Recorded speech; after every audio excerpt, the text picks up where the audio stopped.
Praise the lord. ఈరోజు దేవుని వాగ్దానము, మనము పాపముల విషయమై చనిపోయి నీతి విషయమై జీవించినట్లు ఆయన తానే తన శరీరమందు మన పాపములను మ్రాను మీద మోసుకొనెను. పేతురు రాసిన మొదటి పత్రిక 2వ అధ్యాయము 24వ వచనము. సహోదరి సహోదరులారా, ఈ వాక్యం క్రైస్తవ విశ్వాసానికి అత్యంత ప్రాముఖ్యమైన శిలువ త్యాగాన్ని మరియు దాని ద్వారా మనకు లభించిన నూతన జీవాన్ని గురించి వివరిస్తుంది. యేసుక్రీస్తు శిలువ మీద చిందించిన రక్తం కేవలం మన పాపాలను క్షమించడమే కాకుండా మనకు ఒక నూతన స్వభావాన్ని ఇచ్చిందని ఈ వచనం తెలియజేస్తుంది. ఈ వాక్యాన్ని లోతుగా అర్థం చేసుకోవడానికి దీన్ని 3 ప్రధాన భాగాలుగా చూడవచ్చు. మొదటిగా, ఆయన తానే తన శరీరమందు మన పాపములను మ్రాను మీద మోసుకొనెను అని ఉంది. అనగా మనం చేయవలసిన పాప పరిహారార్థ బలిని యేసుక్రీస్తు తన స్వశరీరమందు భరించాడు. మ్రాను మీద ఆయన మన శాపాన్ని, మన దోష శిక్షను మోశాడు. మనకు రావలసిన మరణాన్ని ఆయన అనుభవించి మనకు విడుదలనిచ్చాడు. ఉదాహరణకు, శిలువ మరణానికి కొన్ని వందల ఏళ్ల క్రితమే యెషయా ప్రవక్త దీనిని స్పష్టంగా వివరించాడు. నిశ్చయముగా ఆయన మన రోగములను భరించెను, మన వ్యసనములను వహించెను. మన అతిక్రమ క్రియలను బట్టి ఆయన గాయపరచబడెను, మన దోషములను బట్టి నలుగగొట్టబడెను. మనకందరికీ కలిగిన దోషమును యెహోవా ఆయన మీద మోపెను అని. ఇక్కడ మన దోషమును ఆయన మీద మోపెను అనేది మన పాపభారాన్ని ఆయన భుజాలపై వేసుకున్నారనే దానికి బలమైన సాక్ష్యం. అలాగే ఇజ్రాయేలీలు పాపం చేసినప్పుడు వారు మరణించకుండా ఉండేందుకు మోషే ఒక ఇత్తడి సర్పమును స్తంభము మీద ఎత్తాడు. ఆ సర్పమును చూసిన వారు ఎలా బ్రతికారో, అలాగే శిలువపై మన పాపములను మోసిన యేసును విశ్వసించేవారు మరణం నుండి జీవములోకి దాటుతారని యోహాను సువార్తలో యేసు ప్రభు స్వయంగా చెప్పాడు. ధర్మశాస్త్రం ప్రకారం పాపం చేసిన ప్రతివాడు శాపగ్రస్తుడు. అయితే ఆ శాపాన్ని యేసు తన మీదకు తీసుకున్నాడు.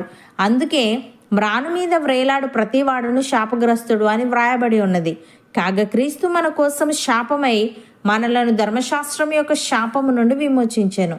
ప్రియులారా, యేసుక్రీస్తు మన పాపములను మ్రాను మీద మోయడం అనేది కేవలం ఒక చారిత్రక సంఘటన మాత్రమే కాదు, అది దేవుడు మానవాళికి అనుగ్రహించిన పరమావధి ప్రేమ.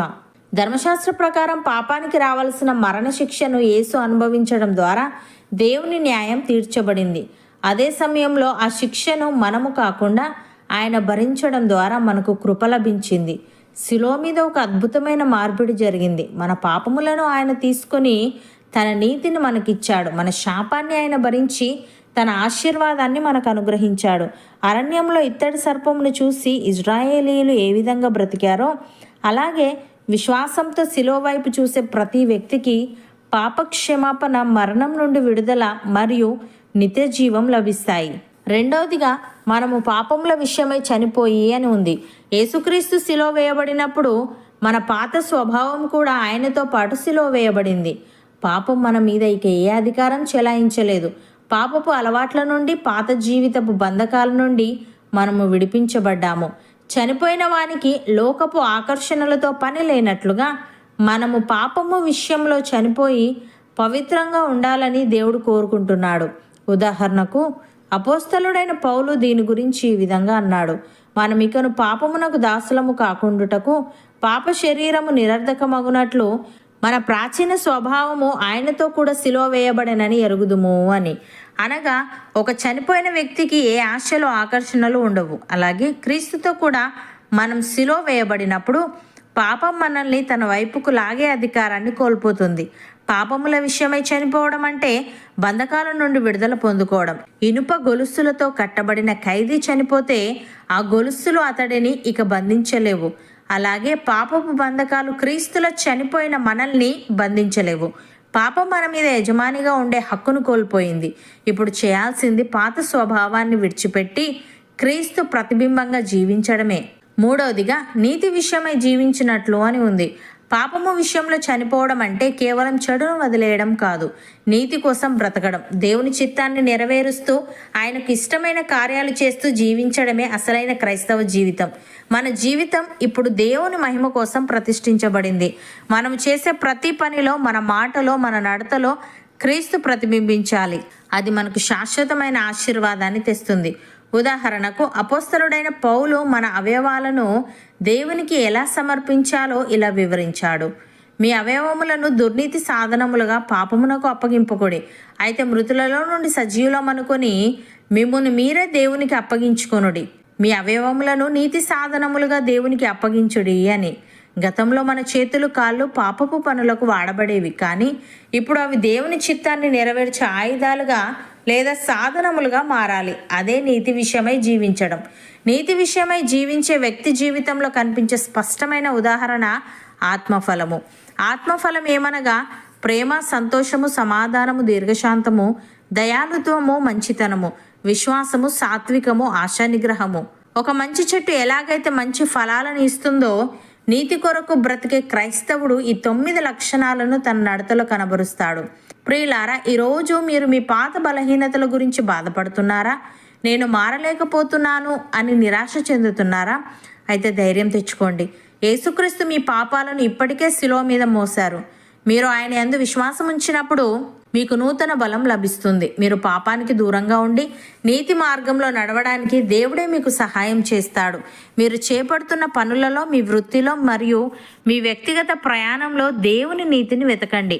అప్పుడు ఆయన కృప మీ మీద ఉండి మీరు ఊహించని రీతిలో మిమ్మల్ని ఉన్నత స్థితికి చేరుస్తుంది. ఆయన పొందిన గాయాల ద్వారా మీకు శారీరక, మానసిక మరియు ఆత్మీయ స్వస్థత కలుగునుగాక. అవును అన్నవారు నాతో పాటు ప్రార్థనలో ఏకీభవించండి.